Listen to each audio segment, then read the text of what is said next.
السلام علیکم ورحمۃ اللہ وبرکاتہ۔ الحمد للہ رب العالمین والصلاة والسلام علی اشرف الانبیاء والمرسلین نبینا وقدوتنا محمد الامین علیہ الصلاة والتسلیم وعلی آلہ وصحبہ البررۃ اجمعین والحمد للہ رب العالمین۔ فاعوذ باللہ من الشیطان الرجیم، بسم اللہ الرحمن الرحیم۔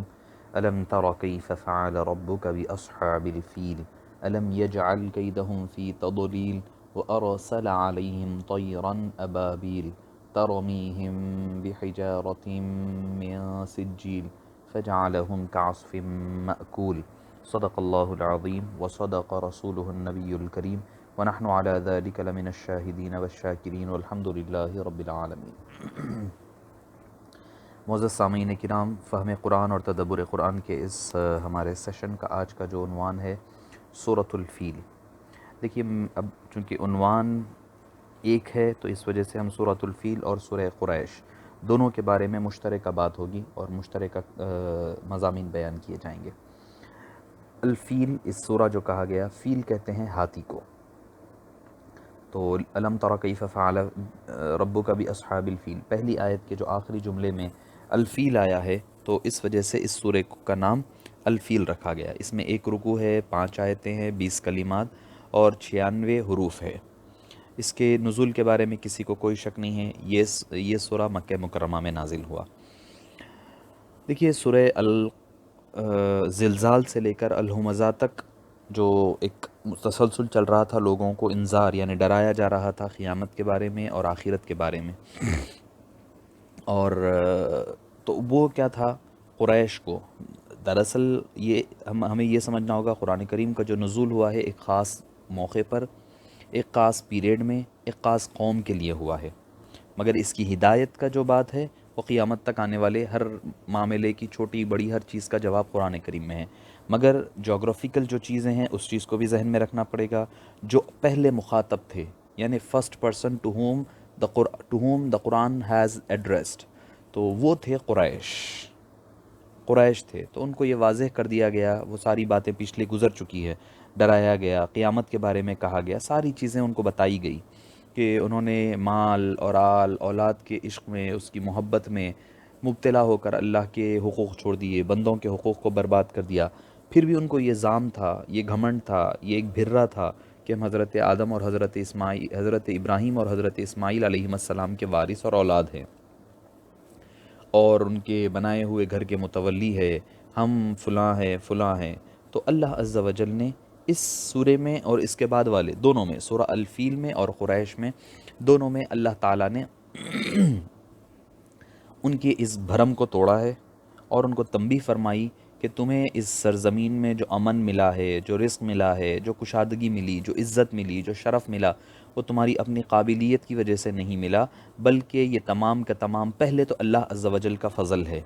دوسری چیز، یہ حضرت ابراہیم علیہ السلام کی دعا ہے اور ان کے بنائے ہوئے گھر کی برکت کا پھل مل رہا ہے اور ثمرہ مل رہا ہے۔ اس وجہ سے تم پر بھی یہ فرض اور لازم آتا ہے کہ تم اس امن اور رزق پر جو نازاں ہونے کی بجائے، گھمنڈ کرنے کی بجائے، اس خدا کے، اس گھر کے خدا کی بندگی کرو، جس نے تمہیں بھوک کے عالم میں کھلایا اور خوف کے عالم میں امن دیا۔ تو معزز سامعین کرام، اللہ تعالیٰ آگے والی صورت میں پھر اس کی بات، چونکہ یہ تمہید الفیل میں رکھی گئی اور اس کا کلائمیکس سورہ القریش میں ہوا ہے، اور یہ دونوں سورے جو ہے پیرالل ہے، جوڑی دار ہے، بہنیں ہیں کہہ لیں آپ، دونوں ایک دوسرے کی تشریح کرتی ہوئی نظر آتی ہے۔ تو بعض تو علماء یہ بھی ہے جو ان دونوں سوروں کو ایک سورہ مانتے ہیں، بعض تو اس کو ایک ہی سورہ مانتے ہیں، کیونکہ سورہ فیل جہاں ختم ہوتا ہے وہاں سے کہا گیا سورہ قریش کا آغاز ہوتا ہے لِإِيلَافِ قُرَيْشٍ، تو لام جو ہے اس کی نسبت پچھلے سورے سے مانتے ہیں۔ مگر جب حضرت عثمان بن عفان رضی اللہ عنہ نے اب مصحف کا جب ترتیب کروائی اور مصحف لکھوایا گیا، تو اس وقت دونوں سوروں کے درمیان بسم اللہ الرحمن الرحیم کا اضافہ کیا گیا۔ تو اس سے یہ پتہ چلتا ہے کہ یہ دونوں صورتیں علیحدہ ضرور ہے، بس فرق اتنا ہے دونوں میں، سورہ فیل میں ایک نہایت اہم شہادت کے بارے میں بتایا گیا، ایک واقعے کی طرف یاد دلایا گیا، کس طرح اللہ تعالیٰ نے اس کے گھر کی حفاظت کے لیے اپنی کیا شان دکھائی اور کس طرح اللہ نے اپنے گھر کی حفاظت فرمائی۔ اور پھر دوسرے سورہ قریش میں واضح کیا گیا کہ اس سرزمین میں رہنے والے لوگوں پر جب اللہ نے اس طرح ان کی حفاظت کی، اپنے گھر کی حفاظت کی، گھر کی حفاظت کے ساتھ ساتھ اس نے اس قوم کی بھی حفاظت کی. تو اب اور ان کو پھر رزق دیا، ان کے اوپر فضل کیا، کرم کیا، ہر چیز عطا فرمائی، اور اسی گھر کے واسطے سے سب کچھ ملا ان کو. پھر اپنے خلیل یعنی حضرت ابراہیم علی نبینا و علیہ الصلاۃ والسلام کے ذریعے سے ان پر رحم فرمایا. جب حضرت ابراہیم نے تھوڑا اس کا آپ کو خلاصہ دیکھ لینا پڑے گا، دونوں صورتوں کا ایک ساتھ تاریخی پس منظر دیکھیں. یہ جو میں آپ کو ہسٹوریکل اور جغرافی پوائنٹ آف ویو سے جغرافیکل جو پس منظر اور بیک گراؤنڈ بتا رہا ہوں وہ دونوں کا ہے، دونوں کو ذہن میں رکھتے ہوئے چلیں. حضرت ابراہیم علیہ السلام جس وقت اپنے بیٹے حضرت اسماعیل علیہ السلام کو مکے کی سرزمین میں لے کر آئے، فلسطین سے، شام سے ادھر آئے، اس وقت یہ علاقہ کیسا تھا؟ بنجر تھا. اس علاقے میں کوئی چیز نہیں اگتی تھی، کوئی چیز نہیں تھی یہاں پر، بس ایک بنجر زمین تھی. ہوا کیا؟ اللہ تعالیٰ کے حکم پر وہ آئے، آ کر اپنی بیوی حضرت حاجرہ اور حضرت اسماعیل علیہ الصلاۃ والسلام کو یہاں پر بسایا اور بسا کر چلے گئے، چھوڑ کر چلے گئے. پہلے تو چھوڑ کر گئے، بعد میں آہستہ آہستہ وہ بنتا گیا، بستا گیا. اور بعد میں ہوا یہ کہ پھر اللہ تعالیٰ نے حضرت ابراہیم ہی کے ذریعے سے اپنے گھر کعبۃ اللہ شریف کی بنیاد ڈلوائی، بنیاد اٹھوائی قواعد پر، یعنی پہلے سے تو کعبہ تھا، اس کو اور آگے بڑھوایا. اور پھر اس کو اللہ تعالیٰ نے مکرم، متبرک، امن والا شہر بنا دیا. حضرت ابراہیم رہے، اس کے بعد آتے رہے، جاتے رہے، کعبے کی تعمیر ہوئی. حضرت اسماعیل رہے، ان کے پھر بنو جرہم آ کے یہاں پر آباد ہوا. بنو جرہم کی لڑکی سے حضرت اسماعیل نے نکاح کیا. اب وہ آ کر رہنے لگے اور لوگ بڑھنے لگے. بڑھتے بڑھتے بڑھتے جب آپ صلی اللہ علیہ وسلم کا دور مبارک آیا، اس سے پہلے کا آپ کو میں ایک جغرافیکل پس منظر بتاتا ہوں. یہ جو بحر احمر ہے جس کو ہم ریڈ سی کہتے ہیں، اس کے رائٹ سائڈ پر ہے یمن، ٹھیک ہے، اور اس کے بالکل اپوزٹ جو ہے افریقہ ہوگا، دوسری طرف جو ہے افریقہ ہوگا. اور افریقہ سے مراد افریقہ کا جو ایک اسٹیٹ تھا جس کو، ایک ملک ہے جس کو ہم حبشہ کہتے ہیں، جس کو آج کل جو ہے ایتھوپیا یا ایبیسینیا بھی کہا جاتا ہے. ایبیسینیا یا ایتھوپیا جس کو کہا جاتا ہے وہ حبشہ ہے. اب یہ حبشہ والے کون تھے؟ دراصل حبشہ والے یہ تھے یمن کے ہی لوگ، قوم سبا کے ہی لوگ تھے، جنہوں نے یمن میں جب حالات، اور یمن کو آپ کو یہ بھی بات بتاتے چلوں میں، یمن کا سویلائزیشن ابتدا سے ہمارے پاس جو سویلائزیشن لکھا گیا ہے، تاریخ جو لکھی ہوئی ہے، جب سے یمن کا نام چلا آ رہا ہے. اور یمن ہمیں جب سے ملتا ہے، یمن ایک ملے گا اور ایک شام ملے گا. شام مطلب آج کا شام نہیں، آج کا سیریا نہیں، بلکہ اس شام میں فلسطین بھی آ جائے گا، آج کا اسرائیل بھی آئے گا، ساری چیزیں آئیں گی. اور اس کے علاوہ جو ملے گا وہ تھا عراق، جو اس وقت مانا جاتا تھا میسوپوٹامیا، جس کو ہم میسوپوٹامیا کہتے ہیں. ادھر فلسطین والا علاقہ کنعان یا شام کہلایا جاتا، ادھر جو ہے علاقہ میسوپوٹامیا مانا جاتا. عراق والا علاقہ بابل وغیرہ، حضرت سلیمان کے بارے میں بھی آتا ہے، ببابل وما انزل علی الملکین ببابل ہاروت و ماروت. تو یہ تھا. تو یمن جو ہے پہلے سے ہی سویلائزڈ اور بہت ہی ایک قدیم سویلائزیشن ہمیں ملتا ہے. One of the oldest civilization وہ جو ہے یمن کا سویلائزیشن ہے. تو یمن خوشحال علاقہ ہے. تو لوگ کیا کرنے لگے، یمن میں آ کر بسنے لگے، اور اسی سینا کے ابیسینیا کے جو لوگ تھے وہ جو ہے ادھر سے آتے، اور ابیسینیا کے سمندر پر، سمندری راستوں پر تجارت کی منڈیاں لگتی اور بزنس مارکیٹس لگتے. زیادہ تر لوگ جو ہے وہاں پر آتے اور آ کر اپنا کاروبار کرتے. اب یہ جو افریقہ کے، حبشہ کے جو لوگ تھے، یہ آ کر یہاں بسنے لگ گئے، اور نہ وہ ریئل میں ملک سبا کے پاس سے تھے، ملک سبا یمن کے تھے، اور نہ ہی وہ ایکچول افریقن تھے، بلکہ ہو گیا یہ کہ وہ دونوں مل کے ایک مکس قوم بن گئی، حبشی. اسی لیے ان کو حبش کہا جاتا ہے. حبش کہتے ہیں کہ مکسڈ، یعنی جس کے معنی ہوتے ہیں اختلاط، امتزاج کے معنی ہوتے ہیں. تو اب ہو گیا کیا، سبا کی قوم جو ہے دو حصوں میں بڑھ گئی. ایک حصہ اصلی یمنی بن گئے، دوسرا حصہ یہ حبشہ کے لوگ بن گئے. اور یمن کے جو لوگ تھے وہ ابتدا سے تاروں کی پرستش کرتے، سورج، چاند، تاروں کی. حضرت سلیمان علیہ السلام کے بارے میں بھی آتا ہے، جب وہ ہدہد آ کر حضرت سلیمان کو جب بتایا کہ انی وجدت امرأۃ تملکها، کہ فرمایا کہ فسجدوا للشمسی کہ وہ لوگ جو ہے سجدہ ریز ہوتے ہیں، سجدہ کرتے ہیں سورج کو، تاروں کو، اللہ کے علاوہ جو ہے وہ چاند، سورج، تاروں، یہ ستاروں کی پرستش کیا کرتے تھے۔ تو اس کے علاوہ اور ایک چیز یہ تھی کہ اور اس زمانے میں، اس دور میں جو ہے جو روم تھا، رومن امپائر جو تھا، وہ عیسائی کنٹرول میں تھا، کمپلیٹلی اس پر قبضہ تھا عیسائیت کا۔ اور یمن میں بھی یہ ہوتا کہ یمن کے لوگ تو کفار تھے، مگر ہوتا یہ کہ یمن میں بھی جو ہے رومن امپائر سے عیسائی جو پریسٹ ہوتے ہیں، جو مبلغین ہوتے، وہ آتے اور آ کر کے عیسائیت پھیلاتے، ہوتے ہوتے ان کا اپنا ایک اثر و رسوخ جم گیا۔ اور پھر ہوا کیا کہ ہوتے ہوتے یہاں تک ہو گیا کہ پھر لڑائی جھگڑے ہونے لگی۔ ذو نواس بول کر ایک بادشاہ تھا، حمیر کا آخری بادشاہ تھا، اس نے عیسائیت کے فروغ سے غصہ ہو گیا، اور غصہ ہو کر اس نے سارے گڑھے کھدوائے، اس میں آگ جلائی اور سارے عیسائیوں کو اس آگ میں پھکوا کر کے جلا کر ختم کر دیا۔ کہاں پر؟ یمن میں ہو گیا۔ تو اس کے بعد ہوا یہ کہ یمن میں ایک عیسائی اور ایک آدمی تھا جو بچ نکلنے میں کامیاب ہو گیا تھا۔ وہ نجاشی بادشاہ حبشہ کے پاس فریاد لے کر کے آیا کہ نجاشی نے قیصر روم سے مشورہ کیا اور یمن پر حملہ کرنے کی تیاری کی۔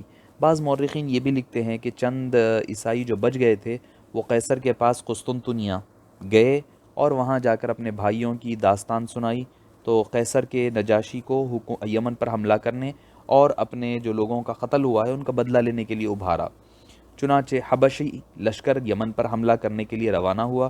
قیصر نے اپنا بحری بیڑا فراہم کیا، یہ ساری چیزیں ہوتی گئی، ہوتے ہوتے انہوں نے پھر حملہ کیا اور اس کو سارا نیست اور نابود کر دیا۔ بعض مورخین کہتے ہیں کہ بھئی یہ محض بہانہ تھا، اصل مقصد یہ تھا کہ وہ جو تجارتی جو ایریا تھا اس کو اپنے قبضے میں لینا مقصود تھا۔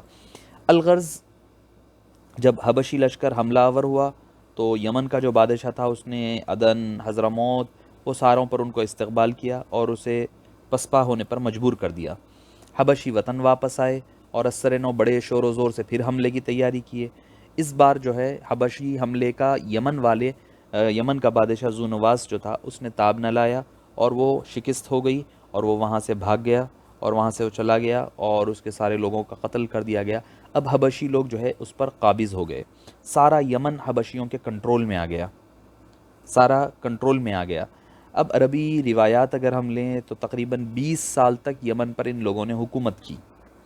اس کے بعد حبشی فوج نے ایک اپنا فوجی افسر جس کا نام آتا ہے ابرہا، اس کی قیادت میں ان کے خلاف بغاوت کر دی، بادشاہ کے خلاف۔ اربات نام آتا ہے، اور ابرہا جو ہے یمن کا والی بن بیٹھا۔ یہ آپ کو بیک گراؤنڈ تھوڑا سا میں یہ بتا رہا ہوں کہ یمن پہ ابرہا کا تعلق کیسا بنا۔ اب یہ نہیں بول سکتے کہ بھئی کون سے سال میں ہوا ہے، مگر اکثر جو مورخین نے جو لکھا ہے وہ کہتے ہیں کہ 543 کرسٹن ایرا، اے ڈی ہم جس کو کہتے ہیں، حالانکہ اے ڈی نہیں کہنی چاہیے، اے ڈی کا مطلب آتا ہے اینو ڈومینی۔ اے ڈی ہم لوگ یہ سمجھتے ہیں اے ڈی مطلب after the death, after the death نہیں ہوتا، اے ڈی کا مطلب ہوتا ہے اینو ڈومینی۔ اینو ڈومینی کی مطلب کیا ہوتا ہے؟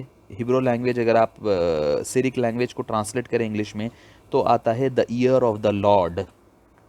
تو حضرت عیسیٰ علیہ السلام کو عیسائی لوگ خدا مانتے ہیں، خدا مانتے ہیں یا خدا کا بیٹا مانتے ہیں، تو اس وجہ سے وہ جس سال اٹھا لیے گئے آسمانوں پر، وہ تو آسمان پر نہیں، وہ تو پھر کروسیفائڈ کیے کہتے ہیں، تو آسمانوں پر جو اٹھائے گئے تب سے لے کر کے وہ جو سال گنا جاتا ہے تو اس سال کو لوگ کہتے ہیں کہ عیسیٰ ان کے لیے خدا ہے، تو دا ایئر آف دا لارڈ کہتے ہیں۔ ہم کہتے ہیں کہ نہیں، وہ خدا نہیں تھے، وہ اللہ کے بندے تھے اور اللہ کے رسول تھے۔ حضرت عیسیٰ علیہ السلام ہیں، وہ تو بظاہر وہ ابھی بھی بغیر حیات زندہ ہے، وہ تو آسمانوں میں۔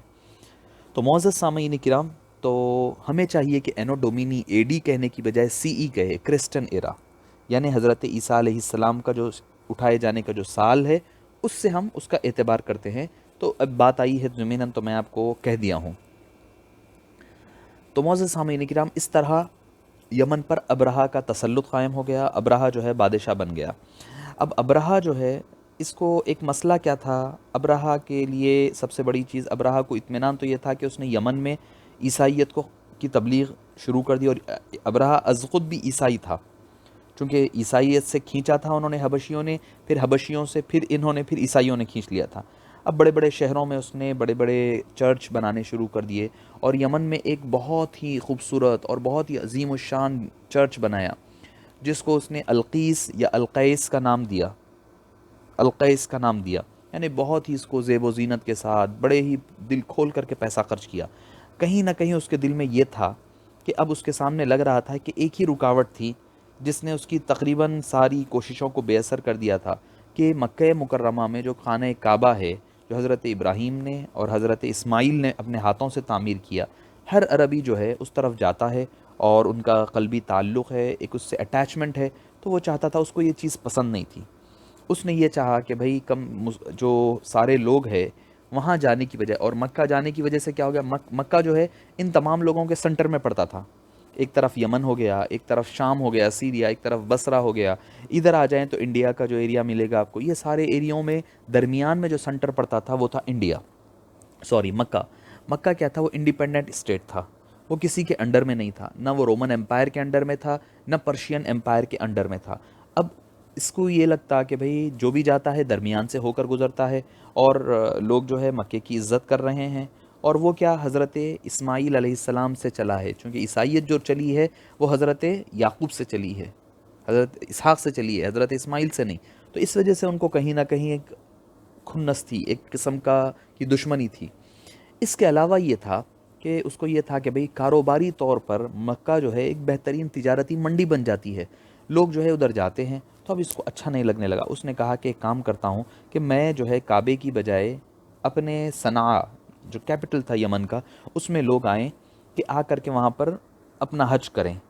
تو اس نے جنت کی وادی جیسی انسانی فن تعمیر کا ایک شاہکار پیدا کیا، لیکن ہوا یہ کہ لوگ جو ہے اس کی وہ دعوت پر آنے کی بجائے مکہ ہی جانے لگے، آنے نہیں لگے، اب وہ آگ بگولا ہونے لگا۔ اسی دوران ہوا یہ، ایک روایت میں یہ آتا ہے کہ کسی نے، کوئی ایک شخص اس میں اندر گیا، روایتوں میں یہ آتا ہے کہ بنو کنانا کا کوئی شخص تھا، وہ رات میں اس کلیسا کے اندر جو اس نے بنایا تھا خوبصورت سا چرچ، جا کر کے اس نے گندگی کر دی، پلیت کر دی، ٹوائلٹ وغیرہ کر دیا۔ بعض حضرات کی رائے یہ ہے کہ چند عرب نوجوانوں نے اس کلیسا کو آگ لگانے کی کوشش کی، مگر بعض یہ کہتے ہیں کہ دراصل یہ سب ابرہہ کی بنائی ہوئی چال تھی۔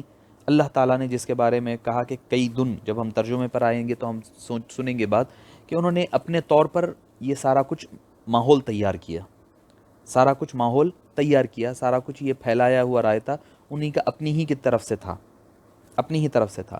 اب ہو گیا کیا، جب ابرہہ کو یہ پتا چلا کہ اب لوگوں نے، عرب نے یہ کیا ہے، اب وہ آگ بگولا ہو گیا، اور اس نے فوری مکے پر چڑھائی کا حکم دیا۔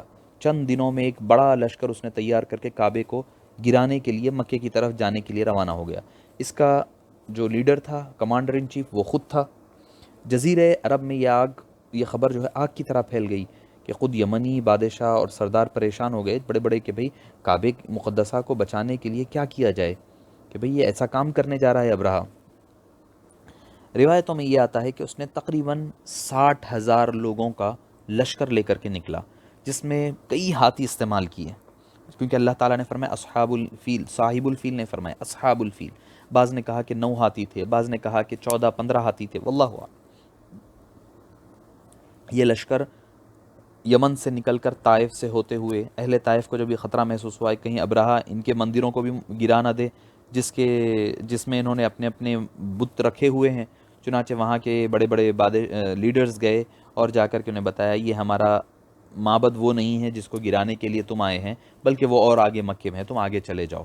اس کی خدمت کرنے لگے، اس کو سو تعظیم تکریم۔ اب ابرہہ مطمئن ہو گیا، اب وہاں سے نکل کر آگے جانے لگا۔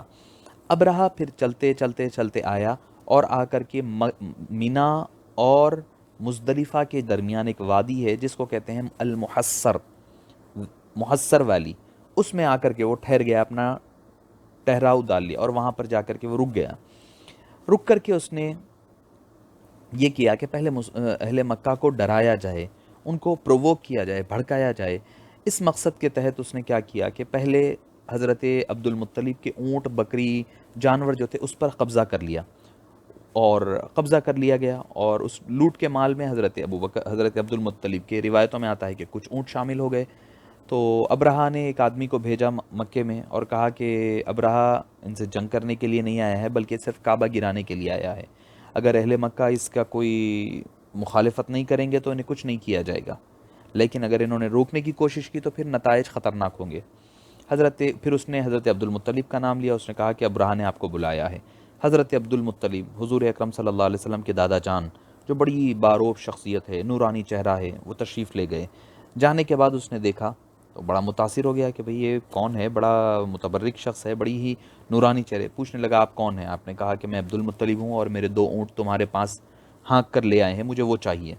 ابرہہ نے اس غیر متوقع جواب پر پریشان ہو گیا، کہنے لگا بھئی میں کعبہ گرانے آیا ہوں، تم کعبے کی بات چھوڑ کر کے اپنے اونٹوں کی بات کر رہے ہو؟ تو حضرت عبد المطلب نے بڑی ہی جواں مردی کے ساتھ جواب دیا، انی انا رب الابل، میں اونٹوں کا مالک ہوں، وَإِنَّ لِلْبَيْتِ رَبًّا، کہ میں اونٹوں کا مالک ہوں، میں اونٹوں کی فکر کروں گا، اس کی حفاظت کرنا میرا کام ہے، اور جو رب کی بات ہے، تم کعبے کی بات کر رہے ہیں گھر کی، اس کا رب ہے، اس کا مالک الگ ہے، وہ اس کی خود حفاظت کر لے گا۔ ابرہہ نے بڑے غرور اور تکبر سے کہا کہ اب اس گھر کو میرے تخت و تاراج سے تباہ کرنے سے کوئی چیز نہیں بچا سکتی۔ حضرت عبد المطلب اپنے اونٹ لے کر کے واپس آ گئے۔ قریش کو حکم دیا کہ سب مکہ چھوڑ دیں، چھوڑ کر کے اوپر کی طرف پہاڑیوں میں چلے جائیں، تاکہ یمنی لشکر ان کو کم سے کم تہس نہس کر کے نہ رکھ دے۔ اور ایک روایت میں یہ بھی آتا ہے کہ آپ وہاں سے نکل کر کعبے کے دروازے پر آئے، کعبے کے دروازے کو تھاما، کنڈی کو پکڑ کر کے عبد المطلب نے بڑی عاجزی اور انکساری کے ساتھ اشعار پیش کیے، جس کے جو ہے تاریخ میں اور سیرت کی کتابوں میں بہت سارے مل جاتے ہیں۔ فرمانے لگے اے اللہ، ہر شخص جو ہے اپنے گھر کی حفاظت کرتا ہے، فمنع رحالک، اے باری تعالیٰ تو اپنے گھر کی حفاظت کر لے۔ کل جب یہ لوگ تیرے اوپر صلیبی جو لوگ جب قوت پوری طاقت کے ساتھ غالب، ایسا نہ ہو حملہ کر کے غالب نہ آ جائے اس پر، اگر تو انہیں اور ہمارے قبیلے کو اپنے حال پر چھوڑ دینا چاہتا ہے تو تیری مرضی ہے، پھر تیری مرضی ہے۔ علامہ ابن جریر نے اس کو تفصیل کے ساتھ آپ کی دعا کو اور آپ کی مناجات کو ذکر فرمایا ہے۔ آپ نے دعا سے فارغ ہونے کے بعد ایک روایت میں یہ بھی آتا ہے کہ آپ غار ہرا پر چڑھ کر کے دعا کیے، یعنی آپ صلی اللہ علیہ وسلم جس مقام پر غار ہرا پر چڑھ کر کے دعا کر رہے ہیں، اسی غار ہرا پر پہلے عبد المطلب رضی اللہ عنہ وارضاہ جایا کرتے اور عبادت کیا کرتے تھے۔ تو معزز سامعین کرام، اب ہوا یہ کہ یہ لوگ پہاڑیوں پر چڑھ گئے، اپنی طرف سے جو لوگ ہمت اور کوشش کرنی تھی کر لیا انہوں نے، سب ہار گیا مسئلہ۔ اب اس کے بعد ہونے یہ لگا کہ جو اس کے پاس 12 یا 9 یا 14 جو کچھ بھی ہاتھیوں کا لشکر تھا، وہ اب لے کر آگے بڑھنے لگا، اور سب سے بڑا ہاتھی کا نام تھا محمود۔ جب اس ہاتھی کو کعبے کی طرف آگے بڑھانے کے لیے ہانکا جانے لگا تو زمین پر بیٹھ گیا۔ اب اس کے بعد لوگ چبا رہے ہیں، کوئی تلوار چبا رہا ہے، کوئی نیزے مار رہا ہے، لیکن وہ اٹھنے کا نام نہیں لیتا۔ جب اس کو کسی دوسری ڈائریکشن میں لے جایا جاتا تو وہ فوری طور پر چلے جاتا، مگر جب کعبے کی طرف لے جانے والی بات آتی تو کعبے کی طرف نہیں جاتا۔ اب اسی کشمکش کے دوران ہوا یہ کہ فضا میں، ایٹماسفیئر میں چھوٹے چھوٹے پرندوں کے غول جھنڈ کے جھنڈ نظر آنے لگے۔ لوگ پریشان کہ کیا ہو رہا ہے، دھول کے ساتھ آ رہے ہیں، ہر ایک نے ایک کتنا، روایتوں میں یہ آتا ہے کہ چنے کے دال یا مسور کی دال کے اتنا کنکر ایک چونچ میں پکڑا تھا، اور ایک جو ہے دونوں پنجوں میں پکڑا ہوا تھا، اور اس کی مقدار جو ہے چنا یا مسور کے دانے کے برابر تھی۔ ہر سوار پر ایک پرندہ ایک کنکر گراتا، اور وہ ایسا آئٹم بم تھا، سمجھیے آپ آج کی دور میں، کہ وہ فوری طور پر جب گرتے ہی آدمی کو چیرتا ہوا زمین میں دھس جاتا تھا۔ لشکر کا اکثر حصہ تو وہیں تباہ ہو گیا، مر گیا۔ تھوڑے سے لوگ جو بچ گئے تھے، جن میں ابرہہ بھی تھا، وہاں سے بھاگ کے جانے میں کامیاب ہو گیا، لیکن ان کے جسموں میں اتنی زبردست خارش، اللہ تعالیٰ نے ایک بیماری بھی پیدا کر دی ان کے جسم، خارش ہو گئی، کھجانے لگے، کھجاتے ان کا یہ حال ہو گیا کہ زخم نکل گئے، اور زخموں سے پیپ بہنے لگا، خون بہنے لگا، گوشت گل سڑ کر نیچے گرنے لگا۔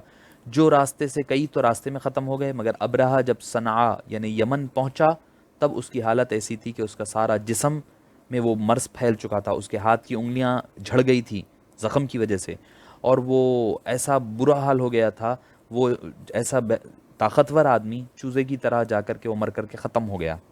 اللہ تعالیٰ چاہتا تھا کہ اپنے گھر کی، اللہ نے تو اس طرح اپنے گھر کی حفاظت فرمائی، اور دشمنوں کو جو اپنی قوت اور کے اوپر، لشکر کے اوپر جس کو گھمنڈ تھا، اس کو چھوٹے پرندے کی کیا حیثیت ہوتی ہے، ان کے ذریعے سے پتھر برسا کر کے ختم کر دیا اللہ نے۔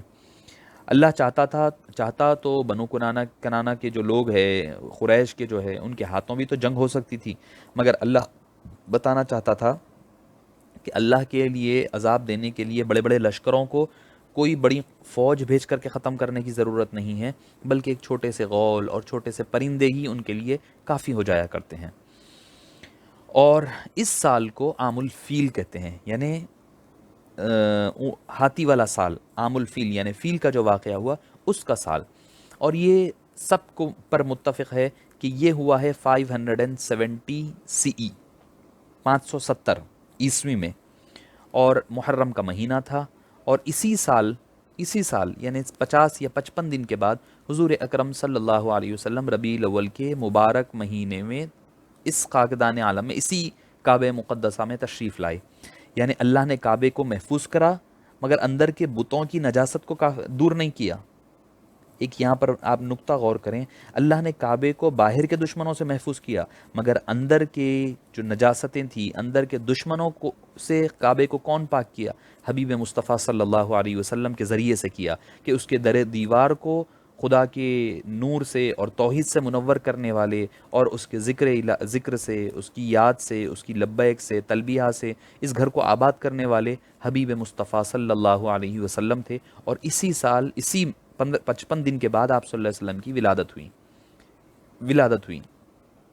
تو محرم میں یہ واقعہ پیش آیا، ربیع الاول شریف میں آپ اس دنیا میں تشریف لائے۔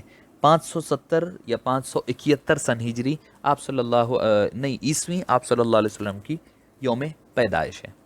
یہ رہا، میں آپ کے سامنے تھوڑا سا تفصیل ہو گئی ہے اس کی، مگر چونکہ ضروری تھا تاکہ منظر جب پتہ چلے، جب معاملہ سارا آپ کے سامنے ہو، اس کی تفصیلات سامنے ہو، تو آپ کو سمجھنے میں آسانی ہو جائے گی اور فوری طور پر ہم معنی سمجھ جا سکیں گے۔ سورہ فیل جو ہے مکی سورہ ہے، اس میں 5 آیتیں ہیں۔ الم ترا، کیا آپ نے نہیں دیکھا؟ حالانکہ آپ صلی اللہ علیہ وسلم کی ولادت کب ہو رہی ہے؟ 55 دن کے بعد ہو رہی ہے۔ تو اللہ تعالیٰ فرما رہے، اے حبیب پاک، یہ واقعہ آپ کی ولادت سے پہلے کا ہے، مگر اس وقت آپ اس خاکدان عالم میں ہوتے ہوئے بھی آپ کو ہر چیز کا اللہ تعالیٰ نے علم عطا فرمایا تھا۔ الم ترا، الم تعلم نہیں فرمایا، الم تسمع نہیں فرمایا کہ آپ نے نہیں جانا یا آپ نے نہیں پڑھا، الم تقرا نہیں فرمایا، الم تسمع کہ آپ نے نہیں سنا۔ اللہ تعالیٰ فرمایا الم ترا، ترا کا جو لفظ آتا ہے نا، وہ آنکھ سے دیکھنے کے لیے آتا ہے، آنکھ سے دیکھنے کے لیے آتا ہے۔ تو معزز سامعین کرام، الم ترا، کہ آپ نے نہیں دیکھا، کیف فعل ربک، آپ کے رب نے کیسا معاملہ کیا؟ بھئی اللہ فرما سکتا تھا کہ اللہ تعالیٰ نے اصحاب فیل کو ختم کیا، نہیں، اللہ تعالیٰ دیکھیں آپ حبیب پاک صلی اللہ علیہ وسلم کے تعلق کو، نسبت کو، اور آپ صلی اللہ علیہ وسلم کے مقام اور مرتبے کو واضح فرما رہے ہیں، آپ کی محبت کو بتا رہا ہے۔ الم ترى کیف فعل ربک، اے حبیب پاک، جو کچھ اللہ تعالیٰ نے کیا اصحاب فیل کے ساتھ کس لیے کیا؟ کیونکہ میرے حبیب پاک اس خاکدان عالم میں تشریف لانے والے ہیں، 50-55 دن کے بعد یہ آپ تشریف لانے والے ہیں۔ محرم میں یہ ہوا 17 تاریخ کو، اور 12 ربیع الاول شریف کو آپ صلی اللہ علیہ وسلم اس دنیا میں تشریف لائے۔ ابو نعیم یہاں پر لکھتے ہیں کہ حملہ آور فوج جو ہے نصارہ تھیں، وہ حضرت عیسیٰ علیہ السلام کے ماننے والے تھے اور انجیل کے ماننے والے تھے، اور اہل مکہ اس وقت بت پرستی میں تھے۔ 360 بت خود کعبے میں اور اطراف میں رکھے ہوئے تھے۔ چاہیے تو کیا تھا کہ ان مشرکین اور بت پرستوں کے مقابلے میں اللہ تعالیٰ ابرہہ کی مدد کرتا، چونکہ وہ عیسائی، مذہب عیسائیت چل رہا تھا، اور اللہ اپنے گھر کو بتوں سے پاک کرتا اور ان کو عبرتناک سزا دیتا، مگر ایسا نہیں ہوا۔ اس کی حکمت یہ ہے کہ اب کعبے کو آباد کرنے والے، اس کو نور توحید سے روشن کرنے والے کی آمد کا وقت قریب ہے۔ ابرہہ اگرچہ عیسائی تھا، لیکن عیسائیت کی دنیا میں عیسیٰ علیہ السلام اور ان کی والدہ کے بارے میں کیا کیا انہوں نے نہیں الزامات لگائے، کیا کیا باتیں نہیں پھیلائی۔ اس لیے عقیدے کے لحاظ سے مشرکین اور ابرہہ میں کوئی فرق نہیں تھا، فرق تو صرف برائے نام تھا، انہوں نے بھی تو اللہ کا بیٹا بنا لیا تھا۔ اللہ تعالیٰ نے اپنے محبوب کی ولادت کے سال میں اہل مکہ پر ایسا فضل فرمایا، ایسا کرم فرمایا، تو میلاد مصطفیٰ صلی اللہ علیہ وسلم کی برکتوں کا اور اس کی کرم نوازیوں کا، اس کی سیلیبریشن کا آغاز اللہ تعالیٰ نے یہ واقعے کے ذریعے سے فرمایا، جس کا شکر وہ تا قیامت ادا نہیں کر سکتے۔ اور علامہ پانی پتی علیہ الرحمہ فرماتے ہیں، ثناء اللہ پانی پتی فرماتے ہیں کہ یعنی اس قصے کا واقع ہونا حضور اکرم صلی اللہ علیہ وسلم کی آمد سے پہلے بمنزل توحید تمہید تھا، یعنی ایک اسٹارٹر تھا، سمجھیے یہ ایک بگننگ تھی۔ اللہ تعالیٰ نے ایک بیس ڈالا کہ میرے حبیب اب آنے والے ہیں۔ ان کی حبیب آنے کا کیا ہے، علامت کیا ہے؟ اللہ تعالیٰ نے اپنے کعبے کی حفاظت فرمائی ہے. کیوں؟ کیونکہ میرا حبیب اس میں پیدا ہونے والا ہے، میرا حبیب اس میں پیدا ہونے والا ہے. اللہ تعالیٰ نے الم ترا ما فعل ربک کی بجائے کیف فعل فرمایا ہے، یعنی آپ کے رب نے کیسا سلوک کیا. مقصد یہ کہ اس واقعے کی ظاہر ہونا اس صورت میں ہوا کہ اس کا ہر پہلو انسان کے لیے حیرت کا باعث ہے. اللہ تعالیٰ فرمائے الم ترا کیف فعل ربک، اے حبیب پاک آپ کے رب نے کیسا معاملہ کیا باصحاب الفیل، فیل والوں کے ساتھ، ہاتھی والوں کے ساتھ. ہاتھی والے جیسے میں نے ابھی آپ کو تفصیل کے ساتھ سنا دیا کہ ابرہہ کا لشکر 60,000 جنگجو لوگوں کے ساتھ، جس میں کئی ہاتھیاں بھی ہے، لے کر کے آیا. اور وہ لشکر یہ گھمنڈ میں، یہ غرور میں تھا کہ اب ہم نعوذ باللہ کعبے کو ڈھا دیں گے. ہاتھی اہل عرب کے لیے، عرب والوں کے لیے ایک نئی چیز تھی. ان کو نہیں پتا تھا کہ ہاتھی ہوتا کیسا ہے. تو ہوا یہ کہ مکے والے جو ہے اپنی بے بسی اور بے چارگی کے باعث کعبے کو چھوڑ کر پہاڑوں پر چڑھ گئے. کعبے کو گرانے میں بظاہر کوئی ظاہری رکاوٹ نظر نہیں آ رہی تھی. ان حالات میں اللہ تعالیٰ نے اپنے گھر کو جس طرح بچایا اور اپنے پیارے رسول صلی اللہ علیہ وسلم کی اس جائے وقوع کی حفاظت اور اس کی حرمت کو باقی رکھا اور سب لوگوں کے دلوں پر بٹھا دیا. یہ ہمارے لیے ایک نصیحت، ہمارے لیے ایک عبرت کا مقام ہے. انسان کو یہ کہنے پر مجبور ہو جاتا ہے، انسان یہ کہنے پر مجبور ہو جاتا ہے کہ جس ذات کا یہ گھر ہے اس کی قدرت بے پناہ ہے، اس کی حکمت ہمارے ذہن و گمان میں نہیں آ سکتی. وہ جو چاہے کر لے. بھئی ایسا طاقتور بادشاہ کو اور اس کے لشکر کو ایک پرندوں کے ذریعے سے تباہ فرما دیا. یہ اللہ تعالیٰ کی قدرت ہے، یہ اللہ تعالیٰ کا مقام، اللہ تعالیٰ کے فیصلے ہیں. وہ جیسے جو چاہے وہ کیا کرتا ہے.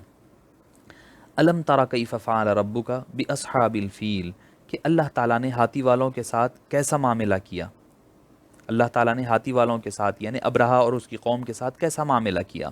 اللہ تعالیٰ فرما کر کے اب کہتا ہے کہ الم یجعل، کیا وہ اس نے نہیں بنا دیا کیدہم، ان کے مکر کو، ان کے فریب کو، ان کی دھوکے بازیوں کو، ان کے ساری جو مکر انہوں نے، جو کچھ انہوں نے بنا تھا.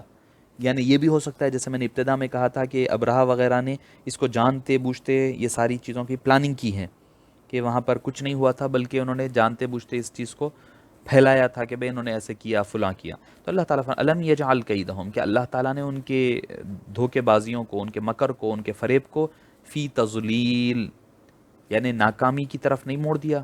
یعنی انہوں نے جو پلان کر کر کے آئے تھے، تدبیر، تضلیل کہتے ہیں کسی پلاننگ کو ناکام کرنا. کسی آدمی کوئی کوشش کر رہا ہے، کوشش کرنے کے بعد آدمی ناکام ہو گئے، اس کو تضلیل کہا جاتا ہے عربی زبان میں. اور قید کا جو لفظ ہے، قید کے کئی معنی استعمال ہوتے ہیں. کسی وقت اچھے معنی میں بھی استعمال ہوتا ہے، برے معنی میں بھی استعمال ہوتا ہے.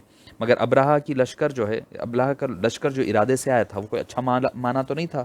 تو یقیناً انہوں نے ڈنکے کی چوٹ پر یہ اعلان کیا تھا وہ کعبہ گرانے آ رہے ہیں. تو یہاں پر انہوں نے مکر کیا اور ایک ارادے کے ساتھ آئے کہ بھئی یہاں پر آ کر کے اب ہم کعبے کو ڈھا دیں گے اور گرا دیں گے. الم یجعل کیدہم، کیا اس نے نہیں بنا دیا ان کے مکر کو، ان کی پلاننگ کو، ان کے مکر و فریب کو فی تضلیل، وہ ناکامی میں ناکام کر دیا ان کی. الم تر کیف فعل ربک، اے حبیب پاک کیا آپ نے نہیں دیکھا آپ کے رب نے اصحاب فیل کے ساتھ کیسے معاملہ کیا. الم یجعل کیدہم، کیا اس نے ان کے مکر و فریب کو نہیں بنا دیا، فی تضلیل ناکام نہیں بنا دیا.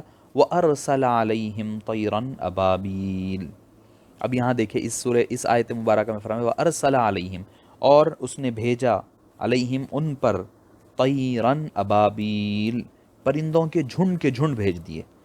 پرندوں کے ایک نہیں، جھنڈ کے جھنڈ اللہ تعالیٰ نے ان کے اوپر روانہ فرمائے ہیں. یعنی جو چھوٹی چھوٹی ابابیل جو لفظ آیا ہے اس کے بارے میں بڑا اختلاف پایا جاتا ہے. کوئی یہ کہتے ہیں کہ ابابیل جو ہے ایک پرندے کا نام ہے، پرندوں کا نام ہے ابابیل کے بارے میں. علامہ قرطبی فرماتے ہیں کہ ابابیل جو ہے اس کے مختلف ٹکڑیوں میں جو پرندے آتے ہیں ایک کے بعد ایک، اس کو ابابیل کہتے ہیں.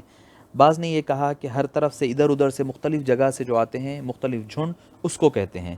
کسی نے یہ کہا کہ پرندوں کی بڑی جماعتیں جو ہے اچانک ہر طرف سے نمودار ہو جانا. تو مطلب یہ کہ ابابیل حالانکہ ایک پرندوں کی ایک شکل ہوتی ہے، چھوٹی چھوٹی چڑیا، مگر یہاں پر پرندہ مراد نہیں ہے. جبکہ طیرن جب کہہ دیا گیا ہے تو پھر ابابیل اس کا معنی نہیں بن سکیں گے. تو فرمایا کہ طیرن ابابیل، تو ابابیل وہ چھوٹے پرندے مراد نہیں ہے، بلکہ یہ جھنڈ کے جھنڈ آنا، جھنڈ کے جھنڈ ایک ساتھ آئے۔ ارسل علیہم میں اللہ تعالیٰ بتا رہا ہے اللہ نے ان پر مسلط کر دیا، یعنی ایک عذاب کے طور پر ان کے اوپر مسلط کر دیا، جس سے اصحاب کا فیل کی جو قسم پرسی ہے، وہ بے چارگی ہے، جو لاچارہ پن ان کا نظر آتا ہے کہ کوئی ان کی لاشوں کو ٹھکانے لگانا والا تک نہیں ہے، کوئی ان کے اوپر دیکھنے والا تک نہیں ہے کہ کون ہے، کیا ہو رہا ہے ان کے ساتھ، کوئی ان کو دیکھنے والا تک نہیں ہے۔ وہ ارسل علیہم طیرن ابابیل، ہم نے پرندوں کے جھنڈ ان کے اوپر روانہ کیے، ترمیہم جو پھینکتے تھے، رما یرمی پھینکنے کو، برسانے کو کہتے ہیں، ترمیہم رمی جو ہے اس کو بھی کہا جاتا ہے، رمی ہم جو حج میں جو ہے شیطان کو جو کنکری مارتے ہیں اس کو بھی رمی جمار کہتے ہیں، تو رمی کرنا، پھینکنا، ترمی۔ اور رمی جو ہے خاص طور پہ، حالانکہ اس کو تیر کے لیے بھی استعمال ہوتا ہے رما یرمی، مگر خاص طور پر زیادہ تر یہ یوز ہوتا ہے کنکر کے پھینکنے پر۔ وما رمیتا اذ رمیتا ولکن اللہ رما، اے حبیب مصطفیٰ صلی اللہ علیہ وسلم، مشرکین مکہ پر ہجرت کی رات آپ جو کنکر پھینک رہے تھے، آپ نہیں پھینک رہے تھے، در حقیقت وہ اللہ عز و جل پھینک رہا تھا۔ تو فرمایا ترمیہم، جو پھینک رہے تھے، جو برسا رہے تھے، بحجارت من سجیل، ان کے اوپر پتھریاں، پتھر برسا رہے تھے۔ اب آئیے اس کے بارے میں ہم تھوڑا سا اس آیت مبارکہ کے حوالے سے ہم دو چار باتیں جو ضروری ہے وہ آپ کو بتاتے ہوئے چلیں۔ دیکھیے اس میں، اس آیت کریمہ میں یہاں پر عام مفسرین یہ کہتے ہیں کہ قریش نے جو ہے ابرہہ سے مقابلہ نہیں کیا۔ بعض کا کہنا یہ ہے کہ کچھ لوگوں نے تھوڑا بہت جو اپنے حد المقدور ہو سکتا تھا انہوں نے اپنے طور پر مزاحمت کی ہے، مگر ان کی مزاحمت، اس کے جو لشکر ہے اس کو آگے دیکھ کر یقیناً آدمی ہمت ہار جاتا ہے، اور انہوں نے جتنا ہو سکتا تھا اتنا کیا، مگر جب نہیں ہو سکا تو پھر اللہ کے حوالے چھوڑ کر کے وہ آگے چل پڑے، آگے نکل پڑے۔ اللہ فرمائے ترمیہم بحجارت، ترمیہم رما یرمی پھینکنا، اور اس کے بعد فرمایا بحجارت من سجیل، سجیل کس کو کہتے ہیں؟ دراصل ایسا پتھر، ایسی کنکری، یا آپ اس کا ترجمہ یوں کر سکتے ہیں کہ بھئی کنکر، چھوٹا ایسا کنکر جو پتھر سے بنا ہوا نہ ہو، پتھر سے بنا ہوا نہ ہو۔ جیسے ہم دیکھتے ہیں کہ بھئی ریت ہے، ریت کے اوپر جب بارش پڑتی ہے، صحرا وغیرہ میں مٹی ہے، مٹی کے اوپر جب بارش پڑتی ہے تو وہ جو مٹی کے کنکر بن جاتے ہیں نا، اس کو سجیل کہا جاتا ہے، اس کو سجیل کہا جاتا ہے۔ اب بعض نے یہ کہا ہے کہ وہ سجیل سے مراد جو ہے یہ ایک فارسی ورڈ ہے، فارسی لفظ ہے جس کو سنگ گل جو کہا جاتا ہے، سنگ ریزہ جس کو ہم کہتے ہیں، تو وہ ہے، واللہ عالم بالصواب۔ کہ مگر جو بھی تھا کہ سجیل، فرمایا کہ بھئی جو سجیل جو لفظ آتا ہے وہ مٹی سے بنا ہوا کنکر، ایسا کوئی پتھریلا نوکیلی چیز بھی نہیں، کوئی بہترین بڑے قسم کا پتھر، سخت ترین پتھر نہیں لیا گیا، مٹی کا بنا ہوا کنکر جو نرم بھی ہوتا ہے، اس پتھر کے ذریعے سے اللہ تعالیٰ نے ترمیہم بحجارۃ من سجیل، سجیل سے بنے ہوئے پتھر وہ لے آئے تھے اور وہ ان کے اوپر گراتے جا رہے تھے۔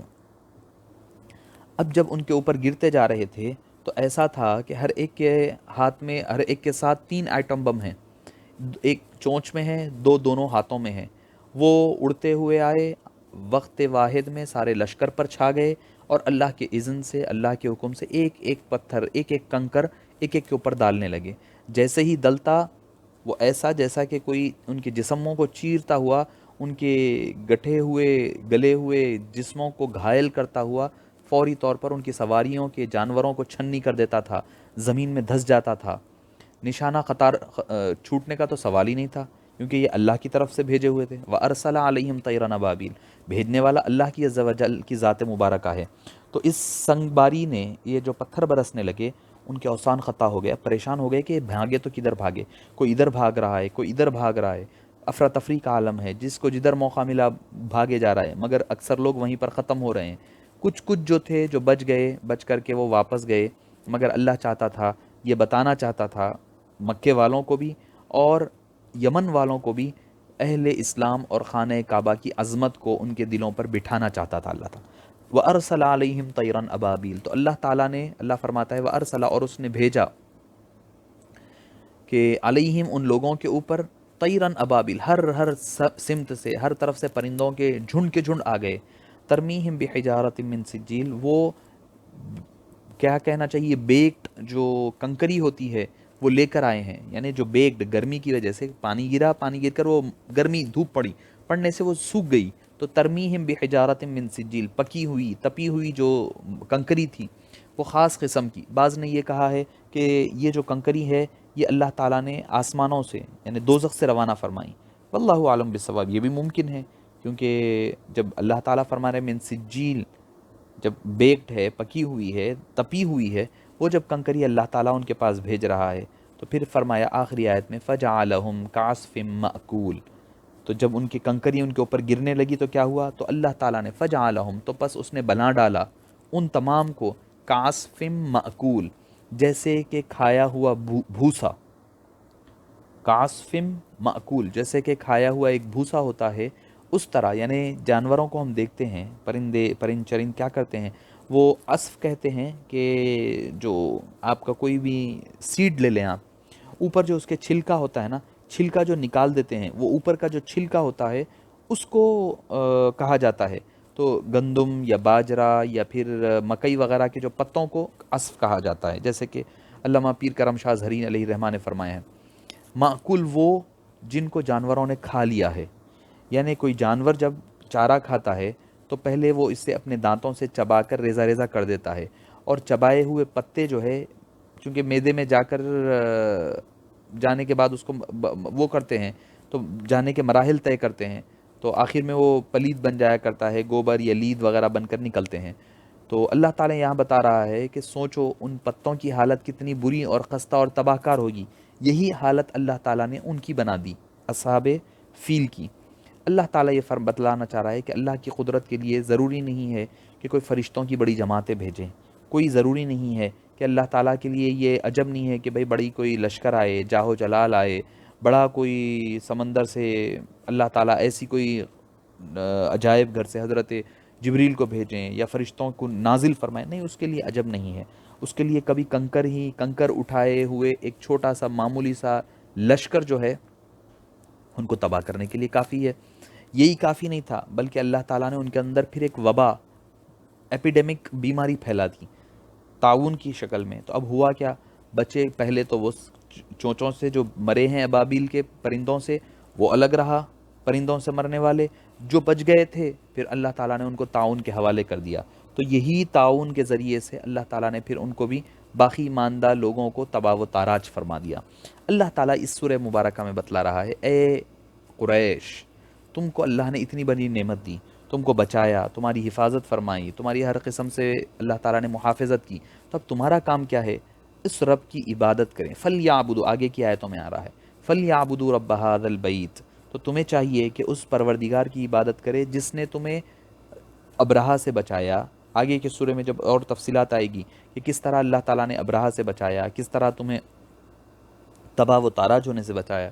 پھر یہ بھی آتا ہے روایتوں میں کہ حضرت عبد المطلب نے اس کے بعد اللہ کی حمد و ثنا بھی بیان فرمائی کہ اے باری تعالیٰ، تو نے حبشی لشکر سے اور ہاتھیوں سے ہماری حفاظت فرمائی ہے. انتا منعت الحبش والافیلا، افیالہ کہ تو نے فیل کے ذریعے سے، ہاتھیوں کے ذریعے سے اور حبشی لشکروں کے ذریعے سے ہماری حفاظت فرمائی. تو وہ پھر آگے فرمائے وہ کافی دن مکے کے پہاڑوں میں اپنے جانوروں کو چراتے رہے، ہمیں یہ اندیشہ تھا کہ وہ ہم سے لڑ پڑیں گے اور ہمارا خاتمہ کر دیں گے. اے باری تعالیٰ، ہم تیرا شکر ادا کرتے ہیں اور تیری حمد و ثنا بیان کرتے ہیں. تو جب حضرت عبد المطلب کے بارے میں آ رہا ہے کہ وہ پہلے بھی اللہ سے دعا مانگ رہے ہیں، باقی بعد میں بھی اللہ سے دعا مانگ رہے ہیں، اللہ ہی کی دعا سے شروع ہو رہا ہے، اللہ کے شکر پر ختم ہو رہا ہے، اس کے باوجود یہ دعویٰ کرنا، یہ اعتراض کرنا کہ نعوذ باللہ حضرت عبد المطلب جو ہے کفر پر تھے، شرک پر تھے، یا پھر وہ بت پرستی نعوذ باللہ کرتے تھے، اس کی تو کوئی دلیل نہیں ہے. بلکہ ہمارے پاس تو یہ دلیل ہے کہ وہ پکے موحد تھے، تبھی تو انہوں نے اپنے بیٹے کا نام عبداللہ رکھا ہے. تو معزز سامعین کرام، میں یہ عرض کر رہا تھا کہ حضرت عبد المطلب نے اللہ کی حمد و ثنا بیان کی. اس کے بعد کئی اور لوگوں نے، کئی اور شاعروں نے اس پر بڑے بڑے اشعار لکھے ہیں، بڑے بڑے قصائد ان لوگوں نے لکھے ہیں. تو اس کا اثر کیا ہوا، اس واقعے کا مشرکین عرب پر یہ اثر ہوا کہ سب سے زیادہ اثر کیا ہوا کہ اللہ تعالیٰ نے اس واقعے کے ذریعے سے ان کے دلوں سے بتوں کی محبتوں کو نکال دیا. اب ان کو پتہ چل گیا کہ یہ بت کچھ کام کرنے والے نہیں ہیں. جو کچھ کرنا ہے اللہ ہی کرنا ہے، ہر مصیبت سے نجات اللہ ہی سے ملنی ہے، ہر آفت اور مشکل دور ہونا ہے تو اللہ کو پکارنا ہوگا۔ اب اس سورہ مبارکہ میں اس بات کی طرف بھی اشارہ کیا گیا، اے مکے والو، جب تم حضور اکرم صلی اللہ علیہ وسلم کی دعوت توحید کو بڑی بے مروتی کے ساتھ تم ٹھکرا رہے ہو اور انکار کر رہے ہو اور ان بتوں کی پرستش کر رہے ہو، تو وہ وقت کو یاد کرو جب تمہارے اوپر جب مصیبت آئی تھی عام الفیل میں، تو تمہیں کس نے بچایا تھا؟ کس نے؟ کوئی بت آیا تھا تمہارا بچانے کے لیے؟ کوئی حبل یا لات یا عزا آیا تھا؟ نہیں۔ اور فرما رہا ہے تم، کیا تم وہ عام الفیل کے واقعے کو بھول گئے ہو جس دن تمہیں اس لشکر سے بچانے والا کس نے بچایا تھا؟ صرف اللہ ہی نے تو بچایا تھا۔ تو اللہ عز و جل نے اس سورہ مبارکہ میں ان کو یاد دلایا، ان کو پس منظر یاد دلایا، دلا کر کے اب حبیب پاک صلی اللہ علیہ وسلم سے پر ایمان لانے اور آپ صلی اللہ علیہ وسلم سے جڑنے کی ان کو دعوت دی گئی۔ یہ ہے اصل پس منظر اس سورہ مبارکہ کا اور اس کا ترجمہ اور اس کی تفسیر۔ معزز سامعین کرام، یہ یاد رکھیں کہ اللہ عز و جل جس کو چاہتا ہے، جیسے اللہ تعالیٰ فضل فرمانا چاہتا ہے وہ فضل فرماتا ہے، اس کی مرضی ہے۔ اگر حفاظت کرنا چاہے تو ایسے بھی کرتا ہے، اگر نہیں کسی کو کسی کے حوالے کرنا ہے تو پھر اور بھی طریقہ کار ہے، معمولی چیزوں کے ذریعے سے بھی اللہ تعالیٰ تباہ کر دیتا ہے۔ آئیے ہم اس سورہ کے ختم کرنے سے پہلے حسب روایت حسب عادت پھر سے ہم ترجمہ پڑھ لیتے ہیں۔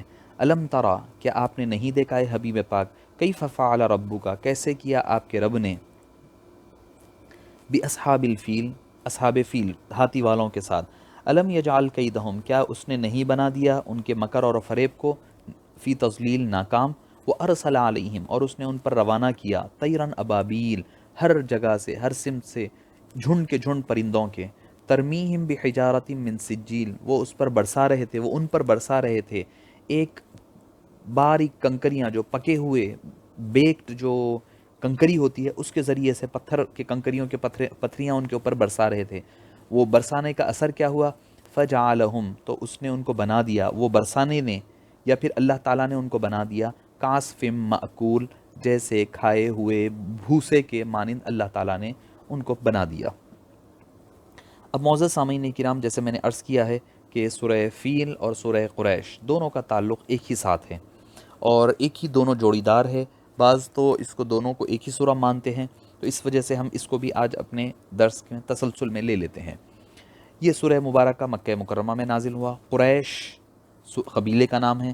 قریش کے لفظی معنی وغیرہ پر میں دو تین آپ کو جو روایتیں ہیں آپ کے سامنے گوشہ گزار کروں گا۔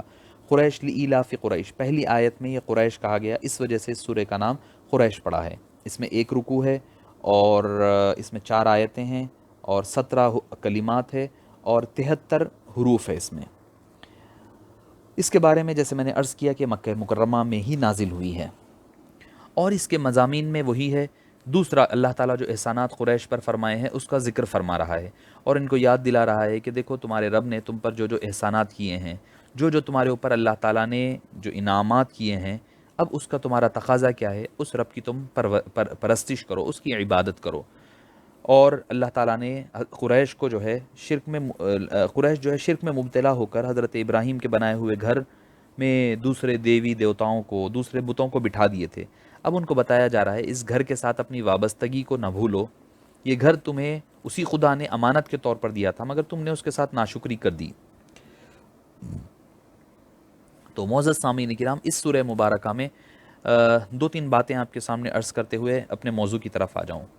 قریش جو ہے عرب کا ایک مشہور اور معروف قبیلہ ہے، ایک مشہور قبیلہ ہے جن کے بارے میں آتا ہے کہ نضر کی اولاد، نضر آپ صلی اللہ علیہ وسلم کے آبا و اجداد میں آتے ہیں، نضر کی جو اولاد ہے، نضر بن کنانہ، ان کی اولاد کو قریش کہا جاتا ہے، ان کی اولاد کو قریش کہا جاتا ہے، یعنی نضر بن کنانہ کی اولاد جو ہے ان کو قریش کہا جاتا ہے۔ حضور اکرم صلی اللہ علیہ وسلم نے بھی فرمایا ہے، حدیث پاک میں ایک آیا ہے، ان اللہ اصطفیٰ کنانۃ من ولد آدم اسماعیل واصطفیٰ من بنی کنانہ، من بنی کنانۃ قریشن واصطفیٰ من قریش بنی ہاشم واصطفانی من بنی ہاشم۔ اللہ تعالیٰ نے اس اولاد اسماعیل میں سے کنانہ کو چنا اور ان میں سے قریش کو، قریش سے بنی ہاشم کو اور بنی ہاشم سے مجھ کو۔ تو اس سے پتہ چلا کہ کنانہ کے بیٹے نضر کی اولاد ہی قریش کہلاتی ہے۔ اب قریش کیوں کہتے تھے؟ قریش کا ایک معنی یہ ہوتا ہے کہ جمع ہونا۔ نضر نے قصی بن کلاب نے سارے عرب کے لوگوں کو، سارے قریشی جو خاندان تھا قریش کے سارے قبیلوں کو جو عرب میں پھیلے ہوئے تھے ایک جگہ جمع کیا. ایک وجہ بتائی گئی ان کو قریش اس لیے کہا جاتا ہے. دوسرا معنی قریش کا یہ ہے کہ کمانے والے، چونکہ یہ اپنے قافلے جو ہے گرما اور سرما میں الگ الگ مقامات پر بھیجتے تھے تجارت کی غرض سے، اس لیے ان کو قریش کہا جاتا ہے. قریش کے ایک اور معنی ہوتے ہیں کہ تلاش کرنا. تو یہ قبیلے کا ایک اور کام یہ تھا کہ وہ حاجیوں کی ضرورتوں کو پورا کرنے کے لیے کوشش میں رہتے، تفتیش میں رہتے، تلاش کرتے، ادھر سے لاتے ادھر سے کر کر کے ایک جگہ جمع کیا کرتے تھے. اور اس ان کئی وجوہات اور بھی اس کے علاوہ بھی ہے جس کے بارے میں بتایا جاتا ہے کہ جس کی وجہ سے یہ قبیلہ قریش مانا جاتا ہے. آئیے میں آپ کو یہ بتاؤں کہ عبد مناف کے جو ہے 4 بیٹے تھے، ہاشم، عبد شمس، مطلب اور نوفل. چاروں میں بڑی بڑی خوبیاں اور صلاحیتیں تھیں. ہر ایک نے اپنے پڑوسی بادشاہوں میں سے کسی نہ کسی طرح سے تعلقات قائم کر رکھے تھے اور ان سے ان کو کسی نہ کسی قسم کی کنسیشنز ملے تھے.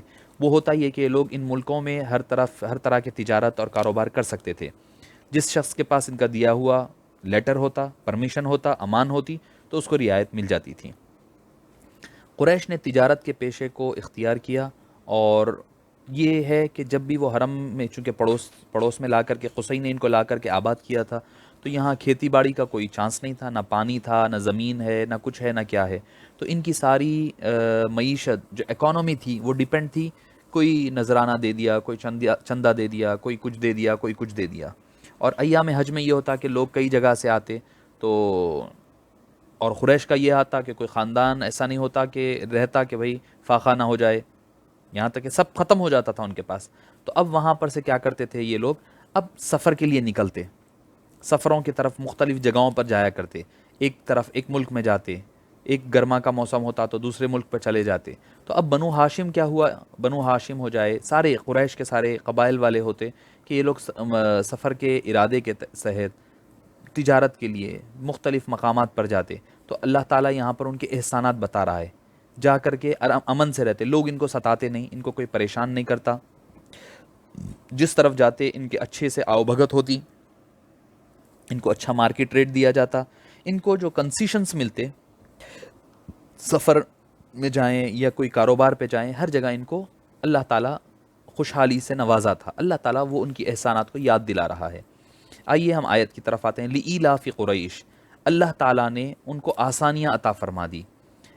ایلاف کے بارے میں آتا ہے، ایلاف بعض نے کہا ہے کہ اس سے مراد آلف یؤالف سے ہے، بعض نے دوسرے معنی اس کے اختیار فرمائے. اس کے معنی یہ ہے الفت پیدا کرنا، راحت پیدا کر دینا، آسانی پیدا کر دینا. تو اللہ تعالیٰ نے ان کے معاملے میں ایلاف جو ہے کہا جاتا ہے کہ کوئی چیز سے مانوس ہو جانا، کسی چیز کو مانوس کر لینا. تو اللہ تعالیٰ یہاں بتا رہا ہے کہ اللہ تعالیٰ نے قریش کو جو وابستگی اللہ سے جو گھر سے تھی، اس کی وجہ سے ان کے لیے مانوس یعنی انسیت پیدا کر دی، اور ان کے لیے لوگوں کے دلوں کو نرم فرما دیا کہ اللہ تعالیٰ نے قریش پر بے شمار احسانات فرمائے. تو اب انہیں چاہیے کہ وہ اللہ کے دربار میں سجدہ ریز ہو جائیں، سر میں آگے جھک جائیں اور اس کے احکام کی پابندی کریں، اس کے بتائے ہوئے طریقہ کار پر عمل کریں. لِإِيلَافِ قریش، اس لیے کہ اللہ تعالیٰ نے قریش کے دلوں میں الفت پیدا کر دی ہے، ان کے دلوں کے لوگوں کو ان کے لیے نرم بنا دیا ہے. اور اللہ تعالیٰ نے الفت پیدا کر دی، اللہ نے قریش کے دلوں میں. ایلافہم رحلۃ الشتاء، یعنی ان کو الفت، راحت اور آسانی، رحلۃ الشتاء والصیف، سرما کا موسم ہو یا گرما کا موسم ہو.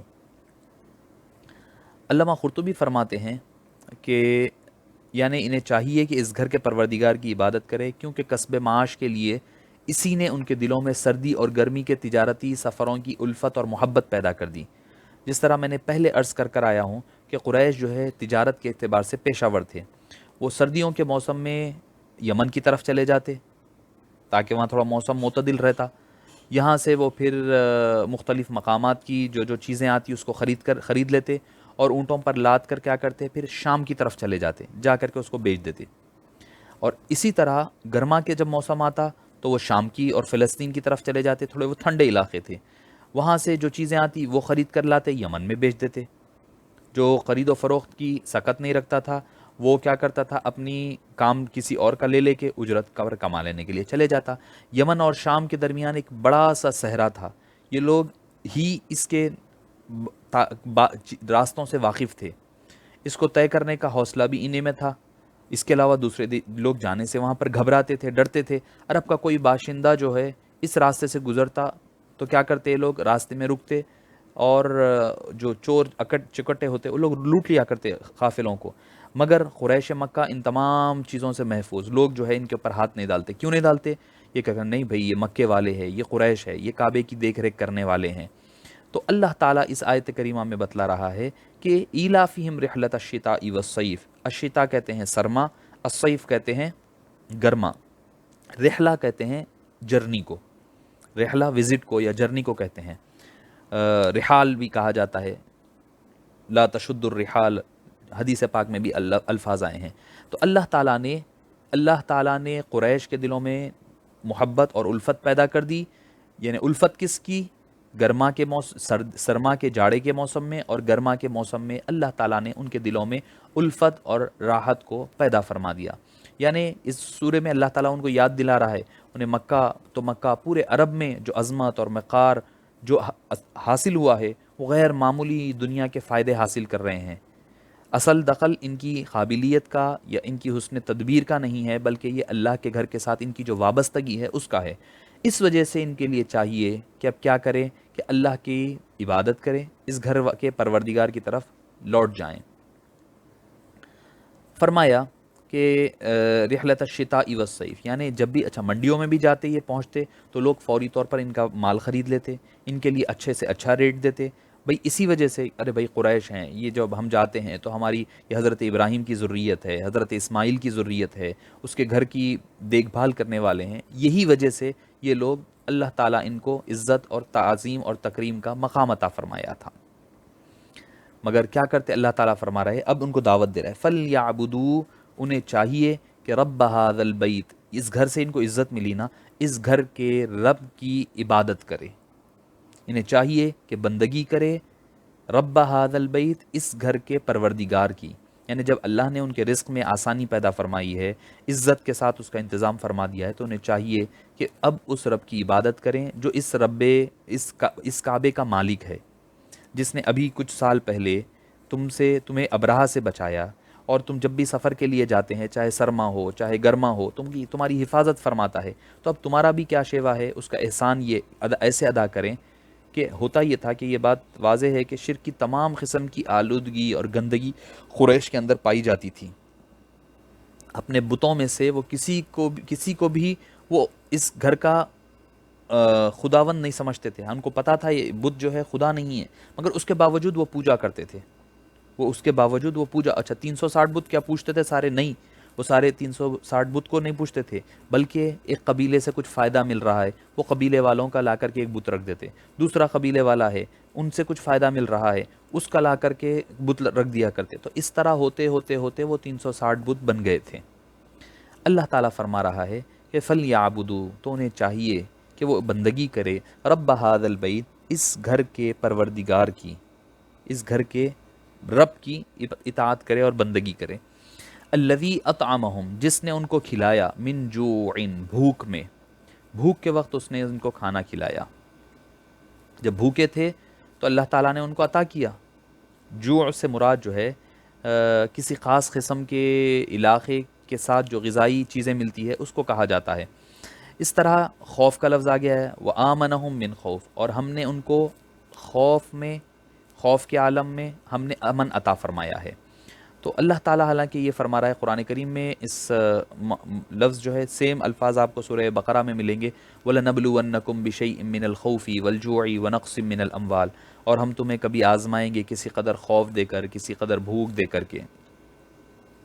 چونکہ یہ علاقہ جس میں حرم واقع ہیں، حضرت ابراہیم علیہ السلام کی آمد اور بیت اللہ شریف کی تعمیر سے پہلے امن سے بھی، جیسا کہ اوپر ابھی میں نے ذکر کیا ہے، اور ہر قسم کی غذائی وسائل سے محروم تھا، کوئی چیز نہیں تھی، مگر حضرت ابراہیم نے دعا فرمائی تھی، وَإِذْ قَالَ إِبْرَاهِيمُ رَبِّ اجْعَلْ هَٰذَا الْبَلَدَ آمِنًا، اس شہر کو امن والا بنا، وَارْزُقْ أَهْلَهُ مِنَ الثَّمَرَاتِ، اور اس شہر کو پھلوں سے بھر دے، وَارْزُقْ أَهْلَهُ، اس یہاں کے لوگوں کو پھل پہنچا، پھل عطا فرما۔ یہ نہیں بولا کہ پھل یہاں پیدا فرمایا، نہیں فرمایا، بلکہ فرمایا کہ پھل ان کو عطا فرما۔ تو اللہ تعالیٰ نے پھر ان کے لیے ہر قسم کے، آج دیکھیں آپ دنیا میں دنیا کے کسی علاقے میں اتنا پھل نہیں ملتا جتنا پھل مختلف قسم کے کعبۃ اللہ شریف اور مکہ مکرمہ میں اور اس کی برکت سے سارے سعودی عربیہ میں ملا کرتے ہیں. کیوں؟ اسی وجہ سے کہ اللہ تعالیٰ نے حضرت ابراہیم علیہ السلام اور پھر بعد میں پھر حضور اکرم صلی اللہ علیہ وسلم نے بھی اس میں برکت کی دعا فرمائی ہے. تو اللہ تعالیٰ بتا رہا ہے کہ اس نے تمہیں بھوکے تھے، کھانے کو کھانا نہیں تھا، اللہ نے کھلایا تمہیں ہر قسم کی چیزوں کے ذریعے سے. وَآمَنَهُم مِّن خَوْف، اور اس نے امن دی تمہیں، امن عطا فرمایا انہیں خوف کے ماحول میں اور خوف کے وقت. یعنی جزیرہ عرب میں ہر طرف بد امنی پھیلی ہوئی تھی، لڑائی جھگڑے ہے، خون خرابہ ہے، فتنہ فساد ہے، ہر جگہ لوٹ مار ہے، ہر قبیلہ ایک دوسرے قبیلے کو لوٹ رہا ہے. مگر جب قریش جاتے تو ان کو کوئی ہاتھ نہیں لگاتا، عزت کی جاتی ان کے اوپر کسی کی جرت نہیں ہوتی کہ آنکھ اٹھا کر کے دیکھے. تو اللہ فرما رہا ہے یہ اللہ کا احسان تھا کہ اس نے لوگوں کے دلوں میں تمہارے لیے احترام کو پیدا فرمایا ہے، اور اس کی محض وجہ یہ تھی کہ تم اللہ عز و جل کے اس گھر کے دیکھ ریکھ کرنے والے، اس کے خدام ہیں، اس کی دیکھ ریکھ کرنے والے ہیں. اسی لیے اللہ تعالیٰ نے تمہیں امن میں رکھا اور خوف سے اللہ تعالیٰ نے نجات عطا فرمائی، ورنہ اس کے علاوہ کوئی سرخاب کے پر تم میں نہیں تھے.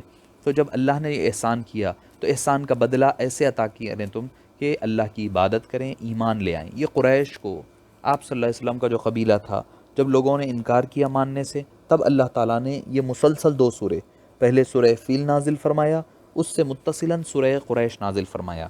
یعنی ون آفٹر ون، ایک کے بعد ایک پیدر پہ آئے کہ پہلے یاد دلایا فیل کا واقعہ، اس میں تمہارے ساتھ اللہ نے کیسے انعام کیا، اور سورہ قریش میں پھر بتلا رہا ہے کہ اس نے اللہ تعالیٰ نے تم پر رحم کرم، کبھی خوف، کبھی بھوک پیاس کو دور کر کر کے اللہ تعالیٰ نے تمہارے اوپر رحم اور کرم فرمایا ہے.